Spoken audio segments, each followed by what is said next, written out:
And there are three ways to honor your parents, all right?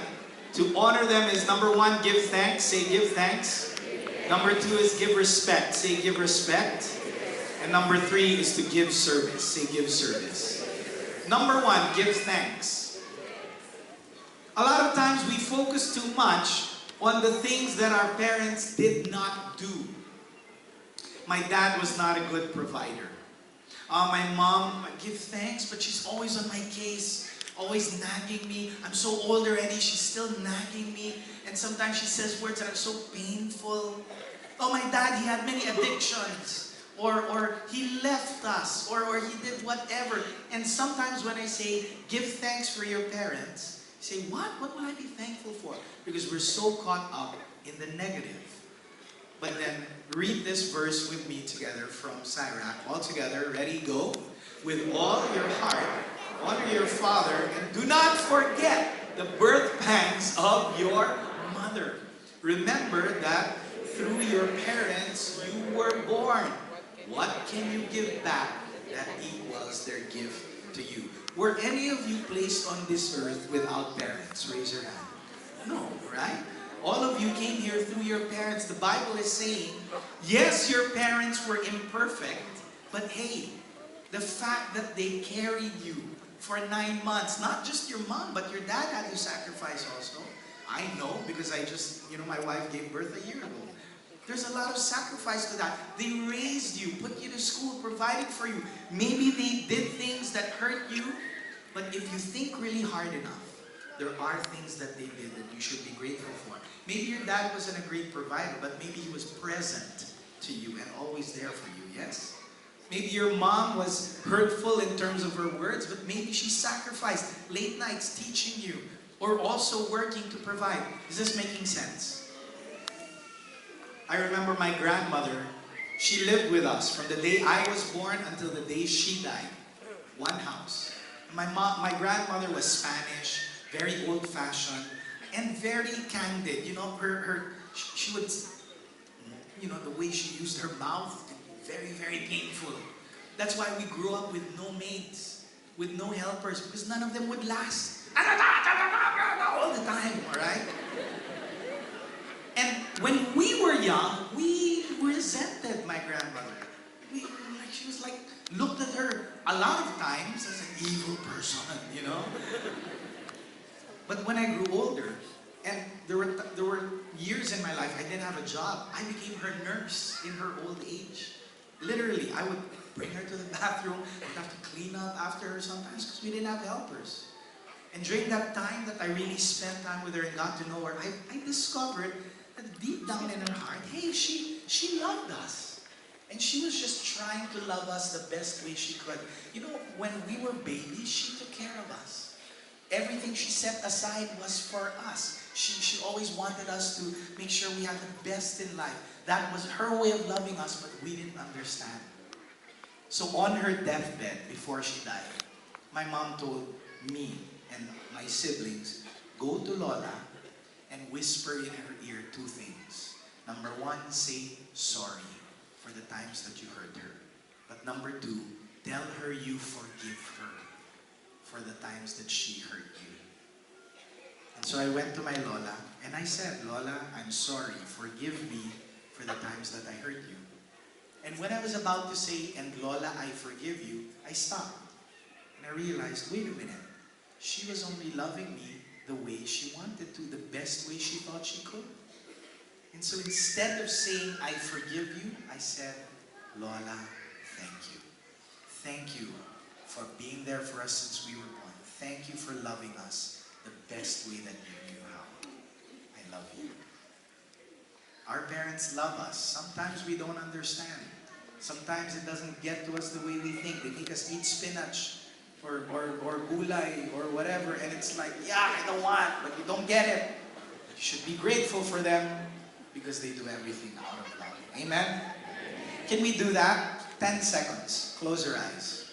Think of something that you should be grateful for about your parents. Just for 10 seconds. Are you there?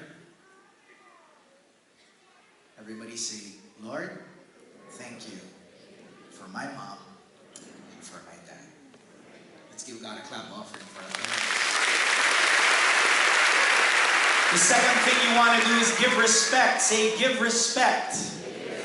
From Colossians 3:20, all together please. Children, obey your parents in all things, for this is well-pleasing to the Lord. Now Jesus showed us that you should really do this because when he was 12 years old, this verse was written about him. Read it together. Then he went down to Nazareth with them and was obedient to them. They wrote that verse about Jesus when he was a teenager. And so Jesus is telling all the kids here, hey, I'm a teenager and I'm God, but I'm going to obey my God-given authority, which is my parents. But here's the thing. As a kid, you will never regret obeying your parents. Parents, can I get an amen? I should have listened to my parents when they said, eat more vegetables. I should have listened to them when they said, exercise more, sleep as much as you can, don't cram. I should have listened to them. And if I listened to them, a lot of things probably would be different in my life. You will never regret obeying your parents as a child, when you are a child. But when you become adults, you no longer have to obey your parents in everything, but you still need to respect them in everything. Obedience is different from respect. My mom does not like my haircut. In 40 years, she has never liked my haircut. I don't know why. I think she wants me to be like Alvin. She doesn't want me to get my haircut, alright? So every time I get a haircut, she will say, Georgie, she still calls me Georgie. Georgie, I don't like your hair. And I would get so riled up. Mom, what do you want me to do with my hair? No, please, ikaw magkupit, okay? Gusto mo? Parang, and I would fight with her all the time. Until I matured. When I reached 40, okay? And when I reached 40, I matured and finally, I learned to just respect her opinion.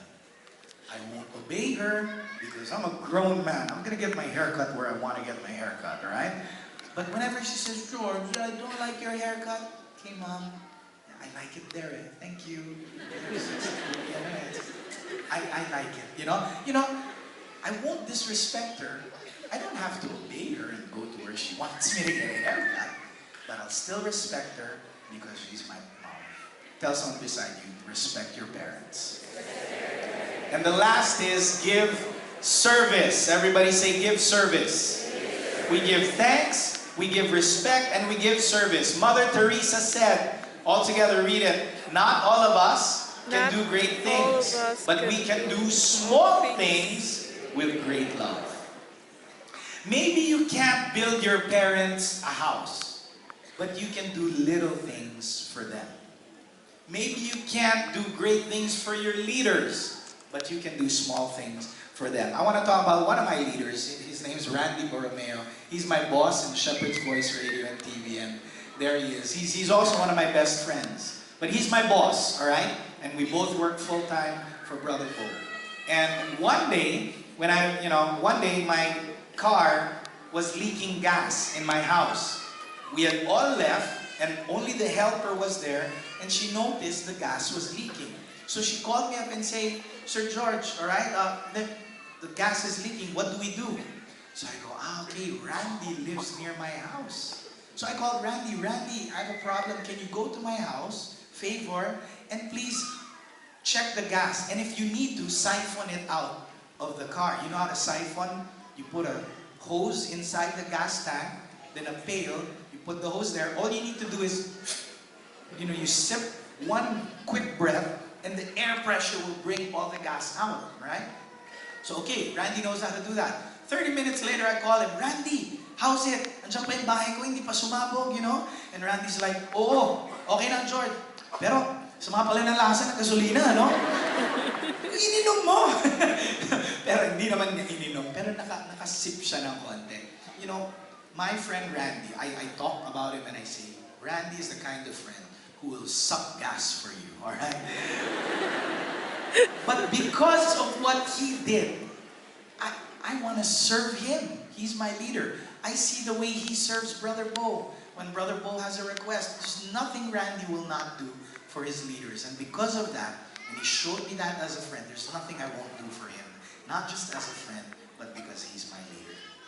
You gotta honor your leaders with service. One last story. I want to talk about my dad, who was, for me, God's ultimate manifestation of his fatherly presence in my life. My dad was a very simple man, and he had one request: a quarter pounder without cheese. Okay? Importante yung without cheese, because a quarter pounder with cheese is already there, ready. But they never have the quarter pounder without cheese, right? If you order the quarter pounder without cheese, they will say, "Sir, 5 minutes." Because they have to cook it. And that's exactly what my dad wanted. He wanted it fresh. Ang arte, grabe, alright? And so, in the beginning, it was hassle for me. Dad, why can't you just get the one with cheese? I have to wait. But that's what he wanted. And so before, in his late years in his life, I would come home late from music ministry rehearsal, and at 11:30, he would always call me, "George, can you buy me a quarter pounder without cheese?" And okay, I'll detour to McDonald's and I'll have to wait in the car. And you know, like I said, sometimes I'll fall asleep in the car. And it was a chore for me. And I'd come home, give him his quarter pounder without cheese. Later on, did it so often, he would expect me to bring it home. So I come home, "Hi Dad." It's like, "Oh, where's my quarter pounder without cheese?" "Well, you didn't ask me to buy one." But then, okay, I'll go out and I'll buy him one. I'll spend 5 minutes and come back. And then later on, it became my habit that even if he didn't ask me to, I would make sure that I never came home unless I had a quarter pounder without cheese. And I mean, hey, the guy raised me. He put me through school. They didn't have maids either. We were born in the States, and it was just him and my mom, and they had to raise 3 kids together, and they sacrificed a lot. I mean, what's 5 minutes? What's a quarter pounder without cheese? You get what I'm saying? I'm a father now. And the other day, I was giving my son a bath, right, Anton? And he didn't want to leave. Okay, he's like, no, I'm staying here, Aquaman. And I'm like, "Jeez, let's go." And my mom told me, "Ganyan ka din," when you were young. And so it got me thinking again about what my dad did for me. And hey, as a father, I get it now. And one day, some of you are going to be fathers. And I pray that you would treat your parents the way you want your children to treat you. Amen?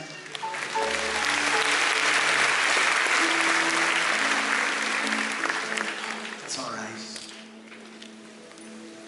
Let's read the commandment once again from Exodus 20, verse 12. All together, one voice. "Honor your father and your mother, so that you may live long in the land that your God is giving you." I want you to know something. God rewards honor.